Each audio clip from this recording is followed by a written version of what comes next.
Namaste viewers and welcome to Amazing Vedas with Dr. Parikshit Singh. So Dr. Singh, I hope that you as well as our viewers have been enjoying this sojourn, this journey into the amazing Vedas and what it does to us, how it revitalizes us and connects us, with a vast body of knowledge and truth and higher reality and consciousness. And really, it becomes, in many ways, the living Veda, as we've been saying. And viewers, today is the 1st of August, and we are looking forward to Sri Aurobindo's birthday on the 15th of August, which is also India's Independence Day. And as we've been trying to say in this series, Sri Aurobindo, as it were, opens the door to our understanding of the Veda so that we can reconnect to its revitalizing currents, and how deeply the Vedas energize us. But without further ado, viewers, you remember we, looked at this poem, which is a part of the future poetry of Sri Aurobindo. It's called The Ascent, and it's in two parts. And we only read the first part called The Silence. So, Dr. Singh, maybe you can read the second part.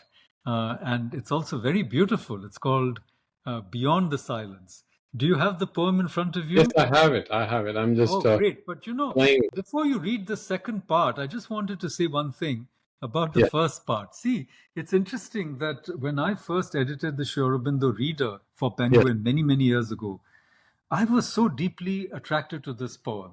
And as you said, I didn't understand why, I'll tell you honestly. It just moved me, tremendously. So that's how the mantra works. But now, as we've been talking and going back to the Veda and then using the Veda to come back to Sri Aurobindo, something really struck me. It was like a flash. And if you allow me, I just tell you that, this anecdote I shared about Kirit Bhai and the future poetry, I want to share another anecdote, It's about the recording I did with Sri Rakesh Kaul in the Contemporary Master series on Pandit Gopi Krishna, And again, you see, Pandit Gopi Krishna is known in the West as somebody who brought Kundalini Yoga to the modern world, okay? And after that podcast, I began to suddenly see the connection. So as we said last time, Sri Aurobindo reconnects us with the Veda, and the Veda reconnects us to Sri Aurobindo via the Upanishads and Kashmir Shaivism. How? And via Bhartrihari, Vakyapadya. Because Sri Aurobindo is once again revitalizing the different levels of consciousness as embodied in poetry. He uses the fivefold framework: physical, vital, mental, psychic, spiritual. And this framework is already available in the Veda, in the fourfold division, Vaikhari, Madhyama, Pashyanti and Para, implied in the Veda, not named threefold by Vakyapadya, then developed further later on by the Kashmiri Shaiva Tantrikas like Abhinav Gupta. And please notice how spirituality and aesthetics is getting bound, is getting toggled, Now, what I found so fascinating is that this framework, whether you call it threefold, fourfold, fivefold, or sevenfold, it is in the Vedas and it's revitalized again and again in the Tantras, in the chakras of the yoga and the Tantra system, from the Mooladhara to the Sahasrara.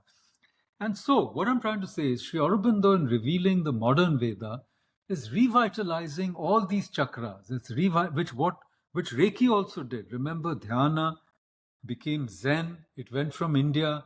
The chakras, the yoga went from India, went from Kashmir. Padma Sambhava went from Kashmir.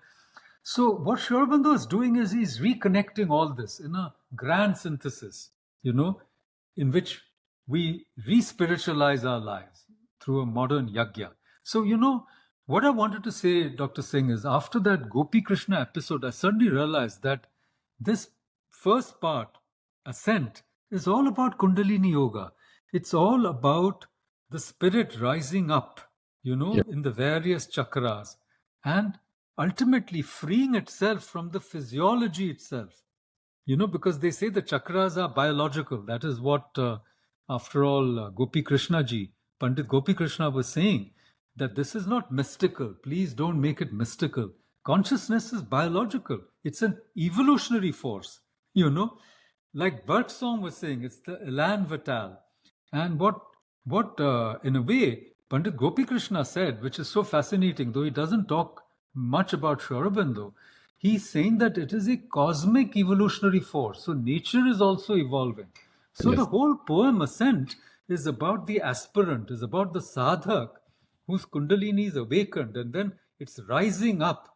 And finally, it is freed from the clutches of nature itself. It sits somewhere else.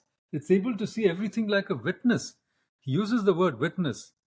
Pass out of thyself. It doesn't mean passing out, but it means a kind of kaivalya. It means a kind of nirvana. It means a kind of, when they said in the ancient Sankhya that make the Purush independent of the Prakriti. So for me, the integral yoga of Sri Aurobindo is embodied in this poem Yes. so beautifully. And actually, after the last episode, I began to see that the reason why I was, so struck by this poem earlier on, and now I understand it even better, thanks to the amazing Vedas, thanks to going back to the Vedas, is because, it is what Swami Muktananda called Chit Shakti Vilasa. So this Yes. is the play of the Chit Shakti. It Yeah. is the Divine Mother playing, with you, inside you, and beyond you. Because as she rises, through your physical apparatus, and you have experienced this, you have spoken about this so many times, you actually experience all this without being, in a sense, trapped in yourself. So let's leave it at that. And now I request you to read the second part of this poem. Please go ahead, Dr. Singh. So I haven't read this poem for a long time, so I'm going to enjoy it as I read. But you can see, we can also talk about the dactyl, how he brought a Greek meter into a Vedic or Vedantic sound. And that is a very interesting and unique experiment. But let's see, and let's feel it. The more important thing is to feel it and let it vibrate through us. Beyond the silence. Out from the silence, out from the silence, carrying with thee the ineffable substance, carrying with thee the splendor and wideness. Ascend, O Spirit immortal, assigning to time its endless meaning, blissful, enter into the clasp of the timeless.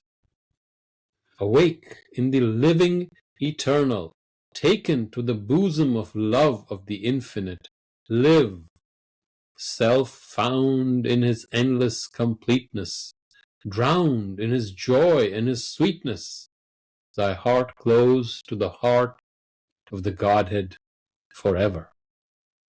Vast, God-possessing, embraced by the wonderful, lifted by the all-beautiful into his infinite beauty, love shall envelop thee, endless and fathomless. Joy unimaginable, ecstasy illimitable, knowledge omnipotent, might omniscient, light without darkness, truth that is dateless, one with the transcendent, calm, universal, single and free, yet innumerably living, all in thyself and thyself in all dwelling, act in the world with thy being beyond it.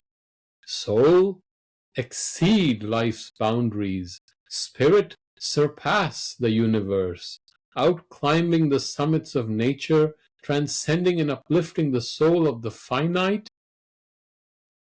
Rise with the world in thy bosom, O Word, gathered into the heart of the ineffable, one with the eternal, live in his infinity, drowned in the absolute, found in the Godhead, Swan of the supreme and spaceless ether, wandering winged through the universe.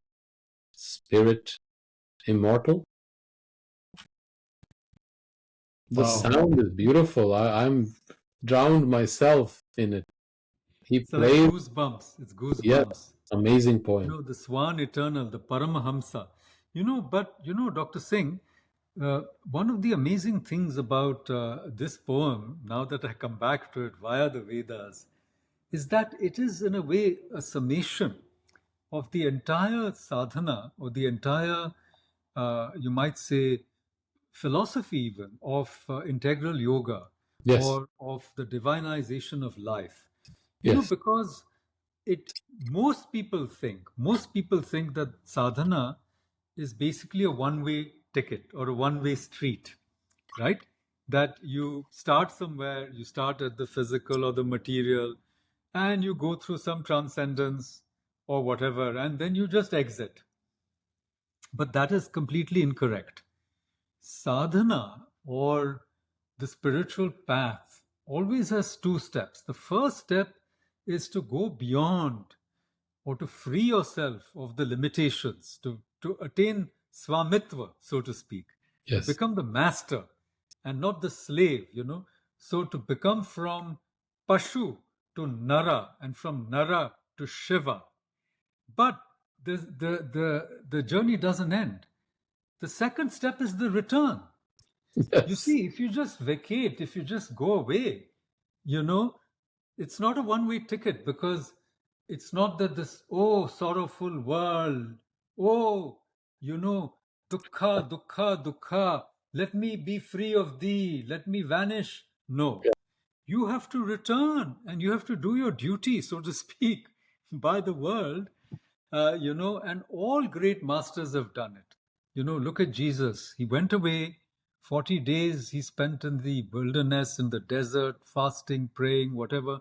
What happened to him, we don't know. Then he returns. And friends, this is everyone's journey. You know, साधना के जरिए हम कुछ चीजें हासिल करते हैं, लेकिन फिर हमारा दूसरा कर्तव्य बनता है उसको बांटना, the sharing of whatever little we have.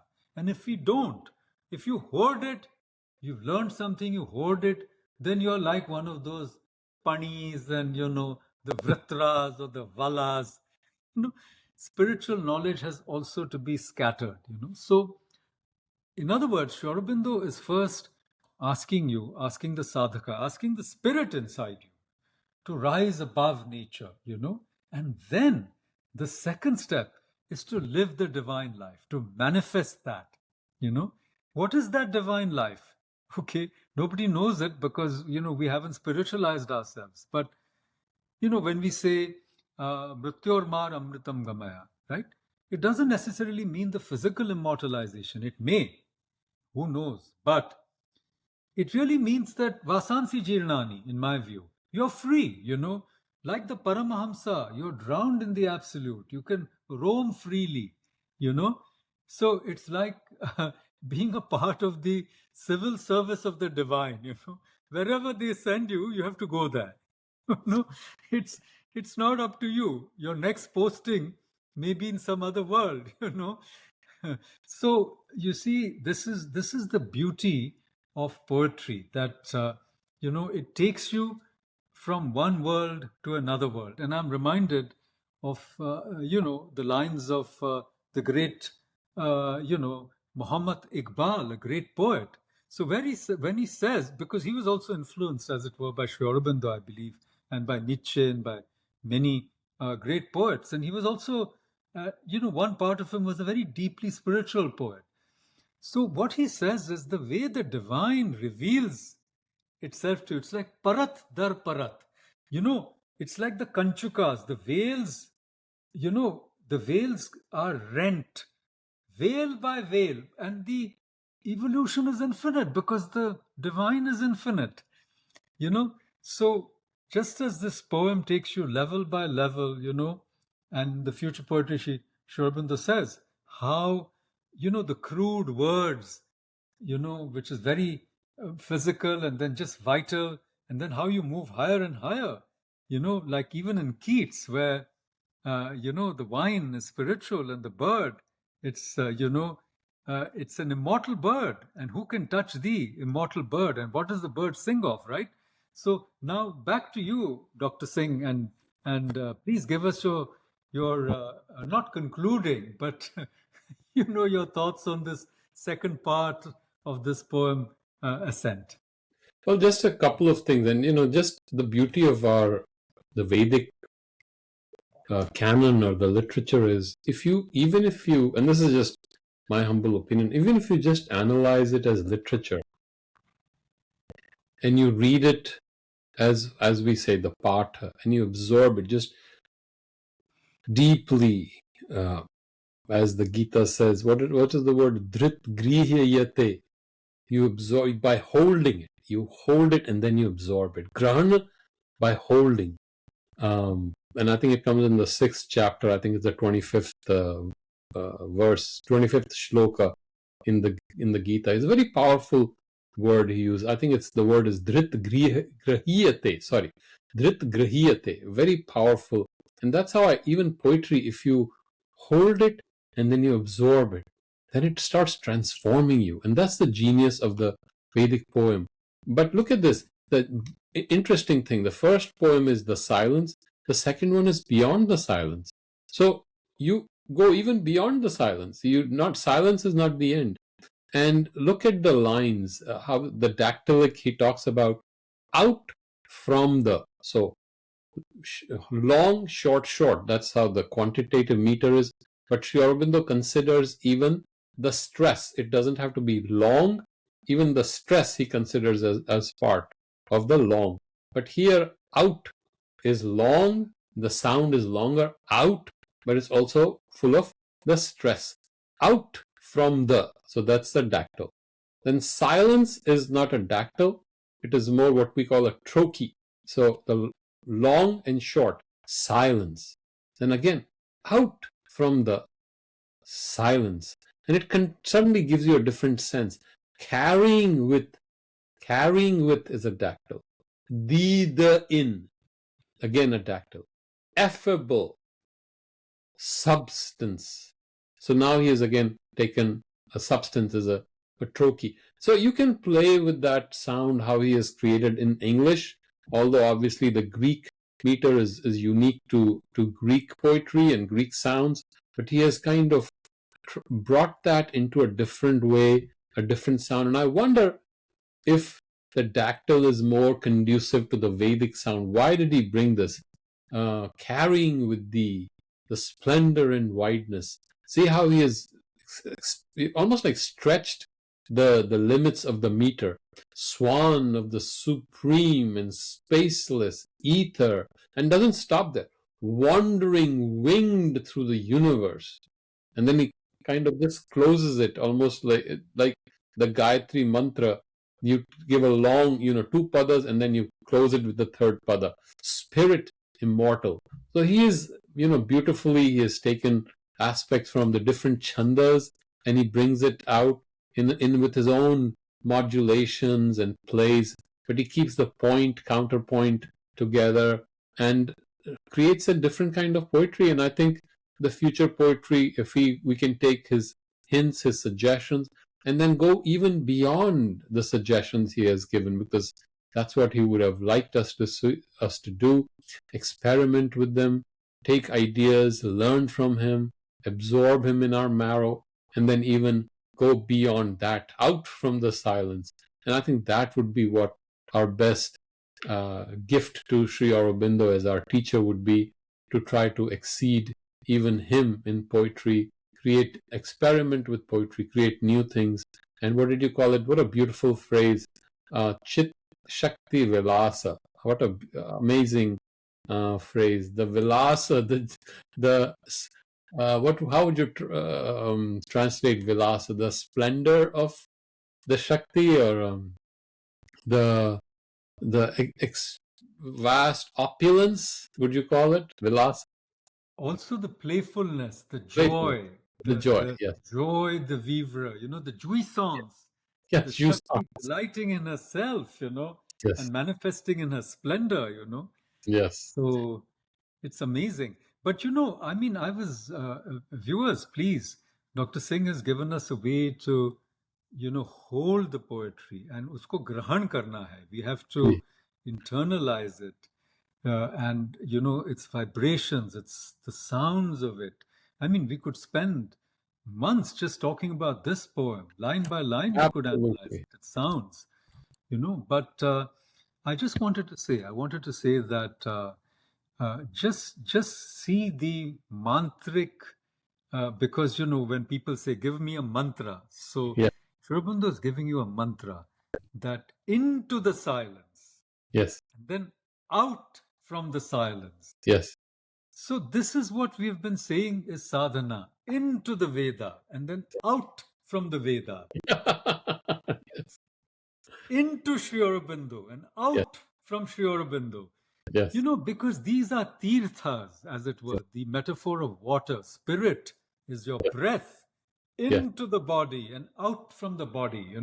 Yes. So, involution into the body, into the Muladhara, into, the farthest reaches of matter, and then out from matter, Yes. back to the absolute. This is Chit Shakti Vilasa. How the divine goes into the deadest and deadliest of matter, 0 degrees centigrade Celsius, where there's no energy, nothing can exist, right? Yes. So to speak. There also is the absolute. There also is the hum of prana, as it were. And then from there, right to the heights of Agni. So, I mean, it blows the mind if you're willing to have your mind blown in a very benign way and taste that drop of soma. So I hope, viewers, you have enjoyed this podcast.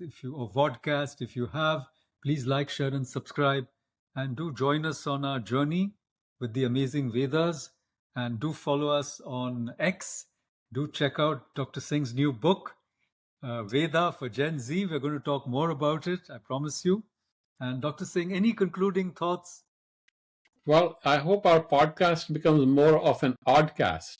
So then it becomes people will see something new and something different, something interesting, something quirky, maybe something that we can all learn from and maybe enjoy. So podcast to oddcast, and from oddcast to artcast. So Yes. please, viewers, don't outcast us. We belong to you. Whether you're a Pandit or a commoner, you belong to us. And the Yes. Vedas belong to all of us, and we belong to them. So with those words, thank you all for joining us. Namaste. Until next time. Thank you, Dr. Singh. Thank you.